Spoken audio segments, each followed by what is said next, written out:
So, hey guys, how's it going? It's Kire here with another video. And in today's video, I'm going to be starting a series. And this series is going to be, it's about the dungeons. So, my goal is to, I want to be able to auto level 20 on every dungeon. And so it's going to be, we got dragons. So starting with this, we got Dragon's Lair done. I'm going to go over Dragon's Lair. But then eventually I want to get Spider, I want to get Ice Golem, and I want to get Fire Knight. And I want to make a series kind of documenting all the steps and ideas that I did to get there and kind of go over what I've learned and figured out and share so we can all figure this out and all get it as efficient as possible. So to start, I was able to get a pretty consistent Dragon 20 auto down. And I do want to say that there's two versions of autoing. There's the auto where you auto and you can like click the characters and make sure you're targeting the right ones. And then there's the other version of auto where you can literally just hit start and then walk away, auto click whatever, come back and you won. And so I would say this version of the comp this comp is very like 100% consistent when I'm actually sitting here and I'm like clicking all the characters and I'm making sure things don't get screwed up, like they're targeting the right characters. But I have seen it fail if I just let them target whoever they want to target. So and then I feel like there's a couple things. Eventually this will be a full, I can see the things that it's missing, but we'll kind of go over that, and I'll figure out. We'll go over that, explain why it's not 100% consistent, where I think it could be better, which characters, like I'll put links down in the description of like pictures of like the style of comps I think you should run, which characters are going to be really good. Like I feel like in this game, since this game is so based on what your roster is, it's really hard to point and be like, hey, here's a Dragon 20 comp and use these characters specifically. What I feel like is a better version of that is there's like roles that each character fills that I think are very necessary to whatever encounter, like what if we're talking clan boss, we're talking dungeons, if we're talking arena, and finding and then listing out characters that can all fill that role. I think that's just a way better way of doing guides in this game. It seems like coming from Star Wars, it was just like, no, you need these characters. Whereas in this game, I think they're more of like, there's a lot of generalities, and then trying to get to the core of what roles actually matter is the best way to do a guide, since all characters are RNG based. So in this situation, what I wanted, like, the things that I wanted and the stuff I also let me kind of back up here and go to what I actually had done, because another thing too is like what you actually have available. And I had like, these are the characters that I have, and I only wanted to use level 60s for this, and characters that are all like fully masteried, because War Master and Giant Slayer just do too much damage. Also for this, Nazana is not fully there. I think this is going to be so much more consistent once she has War Master. She's just going to do a lot more damage. But this is what I currently had to work with, and Nazana is my newest level 60, and I wanted her because people are saying she's good at Spider as well, like Spider 20. Like, so there's comps where you like get a Force Affinity tank, and then you have all the spiders target her. So I figured she'd be good there, and I think this move here is very good in Dragon, because the characters that there's the hard part about Dragon 20 is the two mobs. They do a ton of damage, like insane damage, and then the two characters you got to worry about are these two in the Bannerlords. It's Horden here, and it is this dude here, this crossbowman guy, and they just do a billion damage. And so okay, so then finding a comp that can actually survive that amount of burst consistently is what I was looking for. So I wanted like defense down, I wanted attack down, but attack down is kind of unreliable because you need such a high accuracy. I shouldn't say it's unreliable, but it's very gear dependent. It's a high artifact requirement to get like an AoE attack down character to not only have the character, but then for it to land consistently. So I wanted like defense up, heals, cleanses, because they apply defense down, and they have stuns too. The crossbowman applies a stun. The Horden applies a defense down. So having cleanses for that, and then heals out of Apothecary and Steel Skull. So what I ended up settling on from what I had, and then also I needed to figure out how to actually kill the dragon, because the dragon has 1 billion health. So poisons are actually the way to go, in my opinion. Like for what I have, poisons were the way to go. So the best poisoner is Aothar, and conveniently enough, he's a Force Affinity. So what I ended up settling on was Aothar, Tyrell, because he's just super tanky, and he's going to be like the tank of the team. Also a very good character because he has attack down, defense down, he's just overall good aura, defense aura. So I went with him. And then we got Steel Skull here because I have him fully booked, as you can see. So his cooldowns are significantly shorter than they would have been. And so like that's why I didn't go with like initially I was thinking about going Thanassel. I didn't think this would be possible with like off affinity characters, but I figured just give it a shot. But I thought he would be good because of his he's force, which is great, but he has defense up as well, so very similar. But the thing that I actually think is super clutch on Steel Skull that makes it worth it is his heal here that cleanses. So not only does he have this increased defense, but he also has the cleanse. So comes up quite a bit. It's actually pretty necessary. So even if I had the Nestle up, I think I would have been disappointed, unless I really like this lands. So this is. I thought this was a pretty garbage auto because when I looked at him from the lens of like clan boss character, but for dungeons, it's actually kind of good. You kind of got to book it up, but having sleep would help with mitigate the burst, but you're on auto. So the AI is pretty dumb. So it's kind of, questionable there. Whereas then Wither is actually pretty good. Attacks on enemies increases duration. They give themselves crit up, and they also have speed up from Apothecary. So that could help. So he definitely, has some things going for him, but not necessarily what I wanted when I just had him here. The thing I was worried about though with Steel Skull is since he's the counter affinity, because it's a magic. So if we go to the dragon here, let's go here. If we go to the dragon, the thing I was worried about. Since he's magic, so it's a magic keep, and then he's spirit. I thought he was just gonna get targeted hardcore by the ads, or not the ads, the trash. And so then I was like, but so I was like playing with it. I just gave him a ton of health, or I should say, just more health than Tyrell, and Tyrell was able to pull aggro. Because the leadership spot actually pulls a decent amount of aggro. He just can't have too close to health as Steel Skull. If they're like identical health every single time, they're just gonna nuke Steel Skull. He does get targeted here and there based on how the debuffs land, but in general, they're gonna be going for Tyrell. And so that was a big question that I had about it, but due to the whole health thing, was able to still fit him in and take advantage of his heal, his cleanse, and his defense down. Things that I wish I had, but that I don't, would be just more damage. This is a pretty slow run. Other characters that I do want to try when I get them up, because my next goal is going to be Spider. So I'm thinking like what's going to be good in Spider, and Ignatius is like God tier there. Valkyrie, Martyr's God tier there. I'm hoping Valkyrie's close. I know she's not as good for it, but at least, she has the counter attack. It's the only, she's the one out of the 3 I got. So I'm going to give it a shot.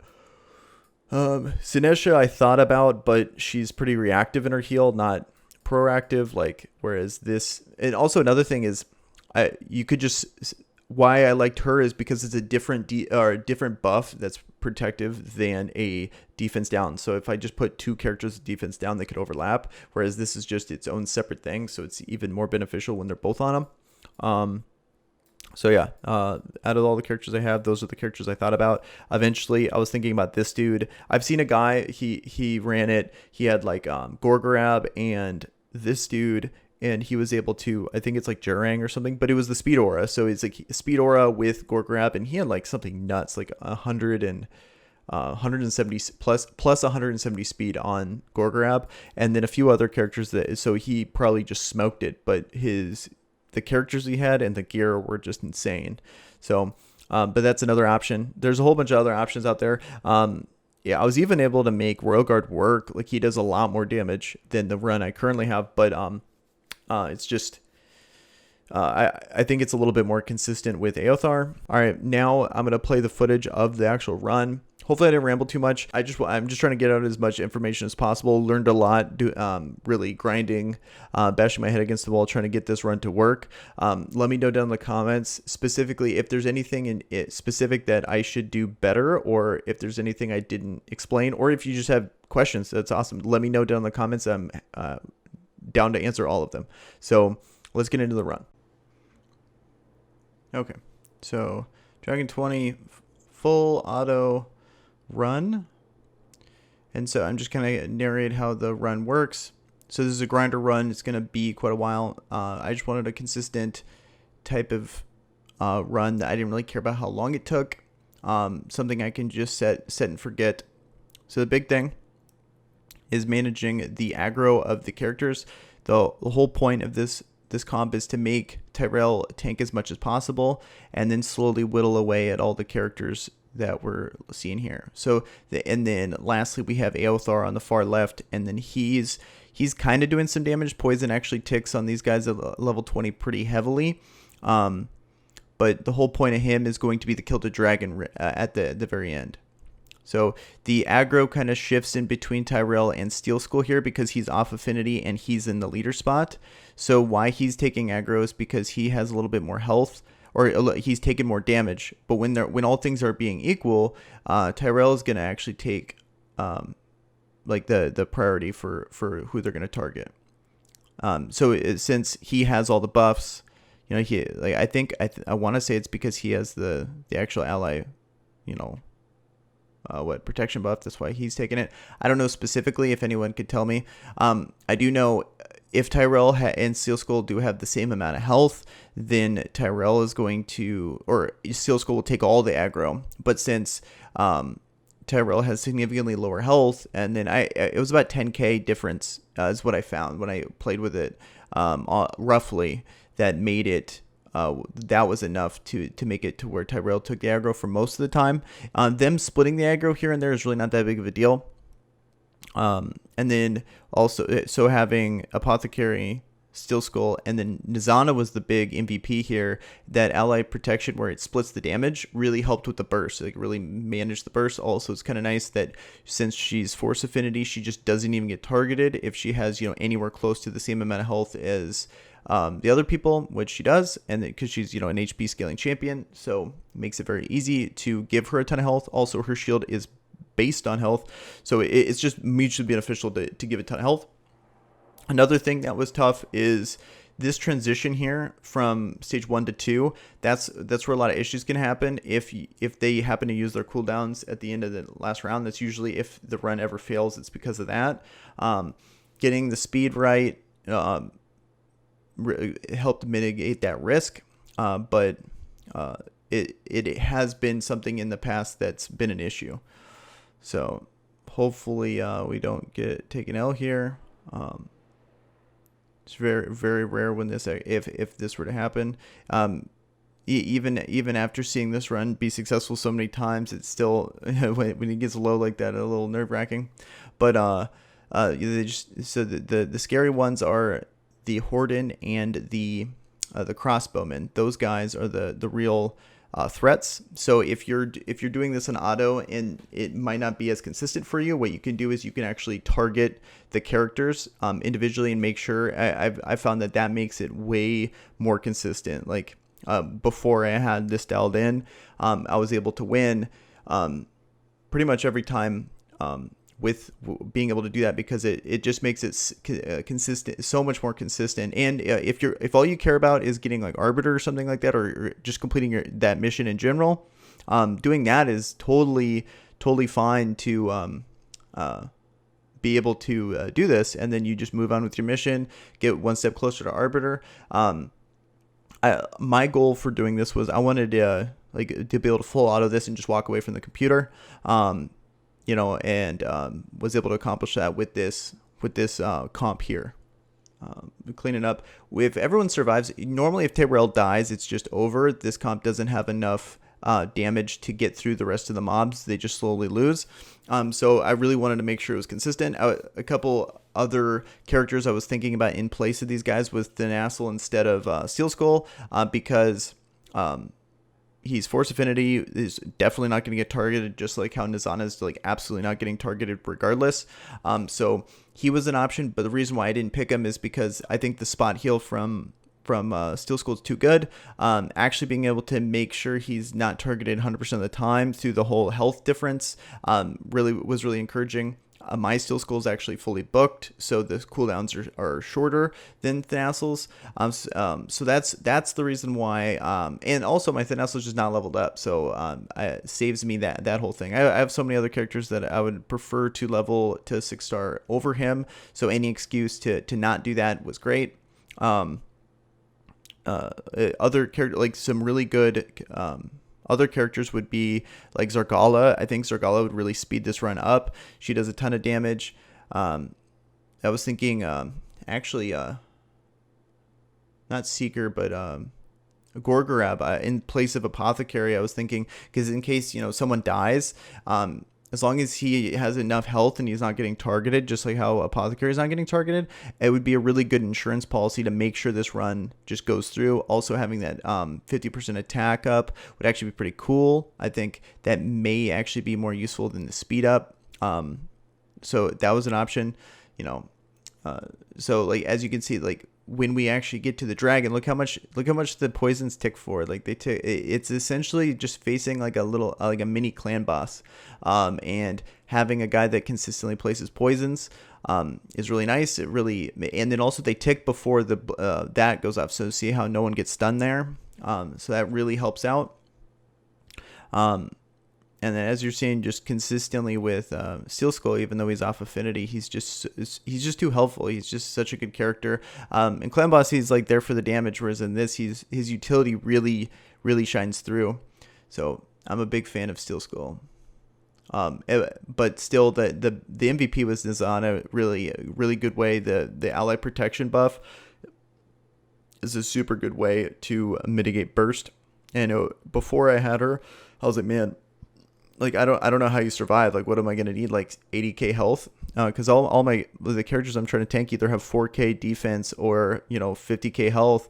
So I was like, hey, what do I gotta do to beat this? And then getting her up. Like she's not even fully mastered yet. When she has full masteries, see how her damage is like almost like even Apothecary did more damage.